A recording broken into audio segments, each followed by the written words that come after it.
Ce n'est pas parce que l'invisible a l'influence sur le visible que tout ce qui est visible appartient forcément au monde invisible. Non. La terre entière appartient à Dieu, oui. Mais croyez-moi, dans la Bible, il est prouvé que même dans le monde invisible, là, il y a des choses et des personnes que Dieu ne connaît pas dans ce monde visible. Parce qu'il n'y a aucun lien. Il n'y a aucun contact. Quelqu'un me comprend? Regardez avec moi ces versets. 2 Timothée 2, verset 19. Néanmoins, le solide fondement de Dieu reste debout avec ses paroles qui lui servent de sceau. Le Seigneur connaît ceux qui lui appartiennent. Il y a des gens que Dieu ne connaît pas. Il y a des gens qui n'appartiennent pas à Dieu. Aussi vrai que Dieu est dans le monde invisible, Dieu est dans le visible, mais il n'y a aucun lien entre Dieu et toi parce que tu ne lui appartiens pas. Plus loin, Matthieu 7, verset 23. Plusieurs diront, n'avons-nous pas prophétisé, opéré des miracles? Vous vous rappelez? Écoutez ce qu'il va dire. Alors je leur dirai ouvertement, je ne vous ai jamais connu. Donc il y a des hommes sur la terre que le monde spirituel ne connaît pas. Il y a des maisons sur la terre que le monde spirituel ne connaît pas. Il y a des objets sur la terre que Dieu ne reconnaît pas, ne connaît pas, n'est pas attaché à cela, n'est pas lié à ça, qui ne lui appartiennent pas. C'est fort ce que je dis ici. Hein? C'est très fort. C'est très, très, très fort ce que je viens de dire. Quatrième vérité.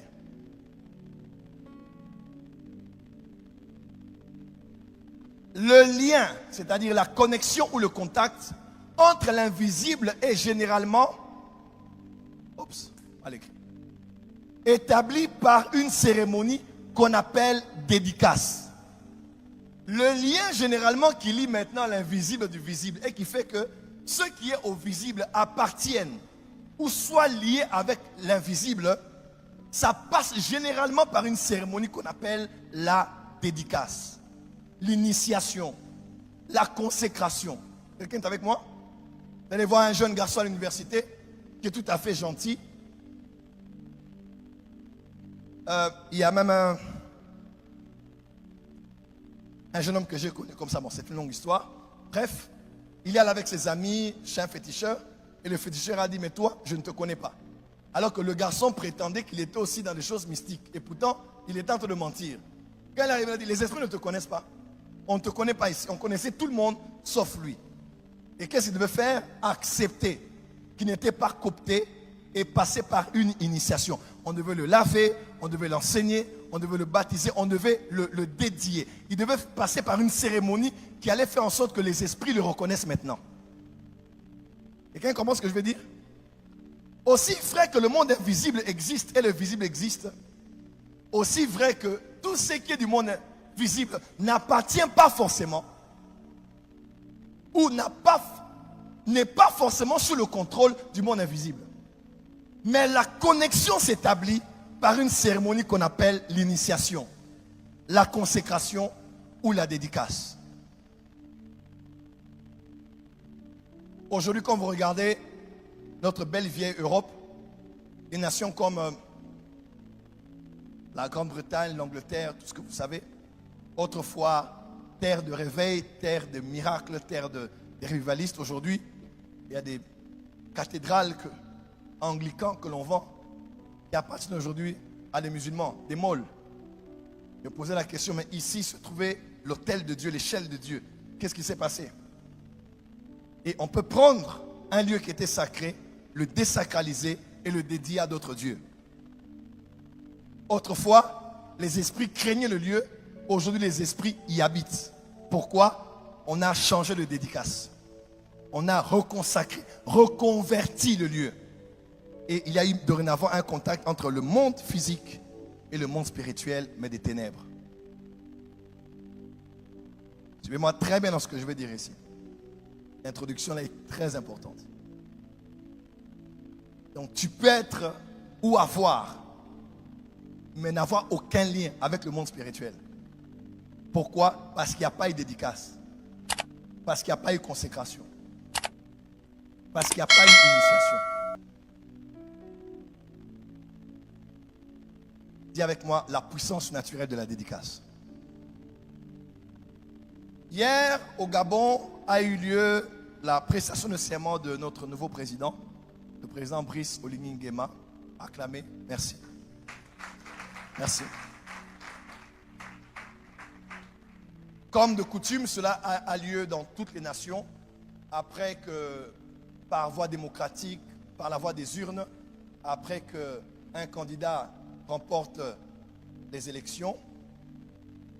Nous, en général, par exemple, en RDC, pour proclamer par les magistrats, malgré que le candidat a remporté les élections, pour que ce mandat ait un jour 1. Puis après 100 jours, on parlera des 100 premiers jours du président de la République, il doit y avoir un jour de prestation de serment. Il est président de la République, il est candidat qui a remporté les élections, mais pour rendre cela public et officiel, pour qu'il y ait un jour 1 à compter pour ses 5 ans de mandat, 7 ans de mandat, il faut un jour d'investiture où on lui remet officiellement les armoiries, les symboles du pouvoir du pays. Il est comme intronisé. Il n'a pas dit amen. Est-ce que vous savez que David avait l'onction royale mais n'avait pas de trône? Il a fait 25 ans sans trône. Le temps d'avoir un trône, Ishbosheth, fils de Saül, est allé prendre le pouvoir à sa place. Il a dû encore attendre une autre transition jusqu'à ce qu'on le reconnaisse et qu'il soit roi sur tout Israël. Il y a plusieurs personnes qui ont l'onction, qui ont des promesses, mais qui n'ont jamais été intronisées. Come on. Avoir gagné, c'est une chose, mais la prestation de serment en est une autre. Il faut un rituel, une cérémonie. Et là, vous voyez, les chefs d'État africains sont venus. Ils sont tous arrivés là. Pourquoi? Pour reconnaître officiellement, pour rendre légitime le pouvoir de l'homme qui vient de conquérir le pouvoir. Et on parle de la 5e République au Gabon. On parle de maintenant, les choses sérieuses sont en train de commencer. Pourquoi? Il a été élu, mais deuxièmement, il faut qu'il soit intronisé. Ce soir, tu seras intronisé. Je parle à des femmes qui ont l'onction, à des hommes qui ont des promesses, mais le problème, tu n'as jamais été dédié pour la nouvelle dimension, pour la nouvelle saison, pour la nouvelle étape. Dis avec moi, je veux mon trône. Aïe, aïe, aïe, dis à ton voisin, j'ai l'huile, j'ai la couronne, mais je n'ai pas de trône et je n'ai pas de sceptre. Ce soir, tu reçois ton sceptre, tu reçois ton trône, et ce que tu es chez Dieu devient réel dans le monde physique. Dis amen très fort. Et c'est ce qu'on appelle aussi la dédicace, l'intronisation, la consécration, la reconnaissance publique et officielle qui annonce un point de départ, un nouveau départ, qui donne le coup d'envoi que l'on appelle la dédicace. Dis à ton voisin la puissance de la dédicace. Voyez avec moi la définition. Que veut dire une dédicace? La dédicace est la consécration, certaines définitions, consécration d'une église ou d'une chapelle au culte divin. On a construit et on vient faire la dédicace du lieu de culte. Un acte religieux par lequel un édifice religieux, un autel, sont consacrés au culte et généralement dédié à cette occasion à une des 3 personnes de la Trinité ou à la mémoire d'une sainte. Ça, c'est contextualisé par rapport à l'Église catholique. Un homme de Dieu qui est un mentor pour moi à Kinshasa a une église qui date de plus de 20 ans dans un quartier au Congo. Et une prophétie est sortie, Dieu a dit qu'il devrait déménager. Et Dieu a fait grâce, ils avaient déjà acquis plusieurs parcelles et pouvaient commencer l'église de l'autre côté. L'homme de Dieu a dit, c'est vrai, je peux déménager l'église. C'est-à-dire, je prends les membres de l'église, on prend nos clics et nos claques et on déménage pour la nouvelle adresse. Parce que la prophétie a parlé. Mais, la chose la plus difficile, ce n'est pas de déménager. Il faut quelques camions, il faut quelques mètres, il faut de la main d'œuvre et puis on déménage. Mais la chose la plus difficile qui est là, c'est l'autel. Parce que ce qui a fait l'église, ce n'est pas la structure de l'église. Ce qui a fait l'église, c'est l'autel qui est dans l'église. Non, tu n'as pas compris. Donc, il ne faut pas que déménager l'église. Parce que déménager l'église, ce n'est pas délocaliser les membres. Déménager l'église, c'est délocaliser l'autel. Parce que sur l'autel où se tient l'homme de Dieu, pendant 20 ans, les gens venaient là faire leur dîme.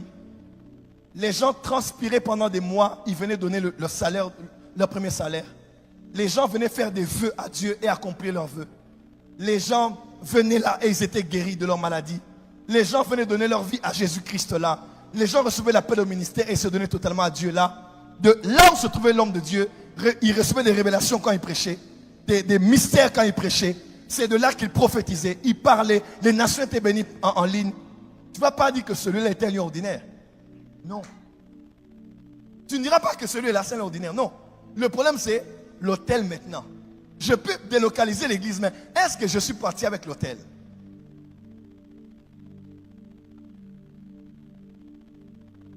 Parce que il y a des lieux, à force de faire certaines choses là, qu'on appelle des rituels, le lieu ouvre une porte dans le monde spirituel. C'est comme ça qu'il y a des lieux où on te dit, dans telle montagne, dans tel pays, quand tu vas là-bas, Dieu exauce. C'est pas que Dieu exauce. Il exauce partout. Mais c'est juste qu'on a une sensation en y arrivant que le ciel est ouvert. Tu pries dans la ville, tu es sur les Champs-Élysées, tu sens des vibrations bizarres. Là, tout ça, il y a des vibrations qui sortent des obélisques et tout ça. Tu es dans ta chambre, tu veux commencer à prier, les voisins à côté là-bas sont en train de fumer de la bœuf. Donc, tu es bloqué là où tu es. Quelqu'un me comprend? Mais il y a des endroits, tu arrives dans la nature comme ça, on te dit qu'il y a des gens qui prient toujours ici. Quand tu arrives là, tu sens que c'est ouvert. Pourquoi? Parce qu'il y a des choses qu'on a fait, et refait, et refait, et refait, et refait, et fait encore là. Pourquoi est-ce que Jacob est arrivé? Et Jacob, en se réveillant le matin, il a dit, oh, je ne savais pas que Dieu était ici. Il a dit, c'est la maison de Dieu. C'est la porte de Dieu. Et vous savez quoi? Il a vu les anges qui montaient. Il n'a pas vu des anges qui descendaient et qui montaient. Mais qui? C'est-à-dire que les anges étaient en bas. Et comment ils étaient là? Parce que c'est dans cet endroit-là aussi qu'Abraham avait fait le sacrifice. Donc, il y avait déjà un mouvement spirituel là, parce qu'autrefois, il y a des choses qui avaient été faites. Dans la même localisation géographique. Quelqu'un me comprend? Voilà pourquoi c'est très difficile d'avoir une église où dans la même salle, il y a différents hôtels.